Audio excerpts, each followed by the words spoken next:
अस्सलामुअलैकुम दोस्तों, की हाल है? ठीक जे। आ ने जी अपने हकीम शफी सालक साहब, ये तुहानू कीमिया के बारे कुछ चीज़ां दसणगे जी। हकीम साहब। मैं ਤੁਹਾਨੂੰ अस्सलाम बाजारी चांदी का रंग बनाना दसना जी। वर्किया छितर ठोर दे विच बन जाए जी। पर वर्किया इस तरीके ना बनानी आ भी चरख ना खावे।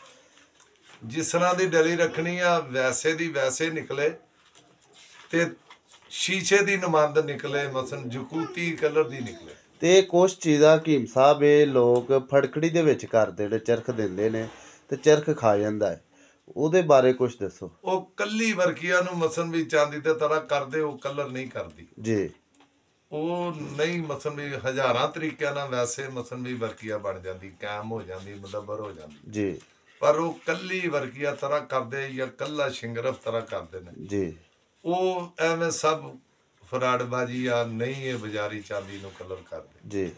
ਕਈ ਲੋਕ ਐਸੇ ਨੇ ਜਿਹੜੇ ਮਸਲ ਕਹਿੰਦੇ ਆ ਜੀ ਪਾਰੇ ਦੀ ਚਾਂਦੀ ਬਣ ਜਾਏ, जी। ਅਸੀਂ ਉਹਨੂੰ ਕਲਰ ਦੇ ਸਕਦੇ ਹਾਂ। जी।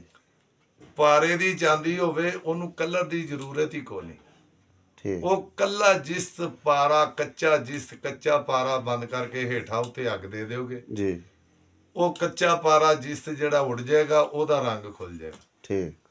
ਪਾਰਾ ਤੇ ਖੁਦ ਜਿਹੜੀ ਬਾਜ਼ਾਰੀ ਚਾਂਦੀ ਬਣ ਗਈ ਉਹਦੇ ਵਿੱਚ ਰੰਗ ਹੀ ਬੇਭਾ ਹੁੰਦਾ। ठीक। ਇਹ ਜਿਹੜੀ ਵਰਕੀਆ ਮੈਂ ਤੁਹਾਨੂੰ ਬਿਆਨ ਕਰ ਰਿਹਾ ਵਾਂ, जी।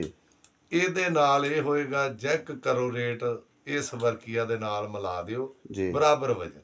ठीक। ਇਹਦੀ ਰਗੜਾਈ ਕਰਕੇ ਅੱਛੇ ਤਰੀਕੇ ਨਾਲ ਇਹਨੂੰ ਬੰਦ ਕਰਕੇ 2 ਕਿਲੋ ਦੀ ਅੱਗ ਦੇ ਦਿਓ। जी। ਇਹਨੂੰ ਚਾਂਦੀ ਬਾਜ਼ਾਰੀ ਤੇ ਤਰ੍ਹਾਂ ਕਰੋਗੇ, जी। ਨਾਲ ਕੱਚਾ ਨਿਸ਼ਾਦਰ ਤਰ੍ਹਾਂ ਕਰੋਗੇ, ਅੱਲਾ ਦੇ ਹੁਕਮ ਨਾਲ ਇਹਨੂੰ 24 ਡਿਗਰੀ ਦਾ ਰੰਗ ਆ ਜਾਏਗਾ, ਤੇਜ਼ਾਬੀ ਵੀ ਹੋਏਗੀ, ठीक। ਕਲਰ ਵੀ ਹੋਏਗਾ। ठीक। अस्सलाम वालेकुम।